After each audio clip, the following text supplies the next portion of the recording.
ಇವತ್ತೊಂದು ಮಾವಿನ ಹಣ್ಣ ಒಳ್ಳೆ ಜ್ಯೂಸ್ ಮಾಡುವ ಮಾವಿನ ಹಣ್ಣಿದು. ನಿಮ್ಗೆ ಬೇರೆ ಮಾವಿನ ಹಣ್ಣು ಕೂಡ ತಗೊಳ್ಬಹುದು, ಇದರಷ್ಟು ಟೇಸ್ಟ್ ಬರುದಿಲ್ಲ ಅದು. ಇದೇ ಮಾವಿನ ಹಣ್ಣನ್ನು 5 ಹಣ್ಣು ಸಿಪ್ಪೆ ತೆಗೆದು ಕಟ್ ಮಾಡಿ ತಂದೆ ನೋಡಿ. ಇಲ್ಲಿ ಸಿಪ್ಪೆಯನ್ನು ತೆಗಿಬೇಕು, ಇಲ್ಲದ್ರೆ ಎಲ್ಲ ಕಹಿ ಆಗ್ತದೆ. ಮತ್ತೆ ಜ್ಯೂಸ್ ಸಿಪ್ಪೆಯನ್ನು ಹಾಕ್ಲಿಕ್ಕಿಲ್ಲ. ಒಂದು ಮಾವಿನಕಾಯಲ್ಲಿ 1 ಗ್ಲಾಸ್ ಜ್ಯೂಸ್ ಆಗ್ತದೆ.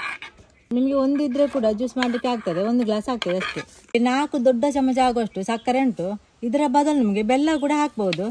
ಇದು ಮಾವಿನ ಹಣ್ಣು ಉಂಟಲ್ಲ ಸ್ವಲ್ಪ ಸಪ್ಪೆ, ಅದಕ್ಕೆ ಬಗ್ಗೆ ಸ್ವಲ್ಪ ಸಕ್ಕರೆ ಜಾಸ್ತಿ ಹಾಕಿದ್ದೇನೆ. ಇದರ 2 ಗ್ಲಾಸ್ ಹಾಲು ಉಂಟು, ಇದನ್ನು ಕುದಿಸಿ ಆರಿಸಿದ ಹಾಲು. ಇದನ್ನು ಫ್ರಿಡ್ಜ್ ಅಲ್ಲಿ ಇಟ್ಟು ತಂದದ್ದು. ಇದನಿಗೆ ಗ್ರೈಂಡ್ ಮಾಡಿ ತರುವ. ಜ್ಯೂಸ್ ರೆಡಿ ಆಯ್ತು ನೋಡಿ. ಇದು ಇನ್ನು ದಪ್ಪ ಉಂಟು, ಇದಕ್ಕೆ ಸ್ವಲ್ಪ ಇನ್ನೂ ಸಹ 1-2 ಗ್ಲಾಸ್ ಹಾಲನ್ನು ಹಾಕ್ಬಹುದು. ಹಾಲು ಹಾಕಿದ್ರೆ ಜಾಸ್ತಿ ಜ್ಯೂಸ್ ಆಗ್ತದೆ. ಜ್ಯೂಸ್ ಪಾರ್ಲರ್ ಉಂಟಲ್ಲ ಅಲ್ಲಿ ಅದು ಸ್ವಲ್ಪ ತೆಳು ಸಿಗುದು ನೋಡಿ. ಅದು ಸ್ವಲ್ಪ ಜಾಸ್ತಿ ಹಾಲನ್ನು ಹಾಕಿದ್ರೆ ಸ್ವಲ್ಪ ತೆಳು ಆಗ್ತದೆ.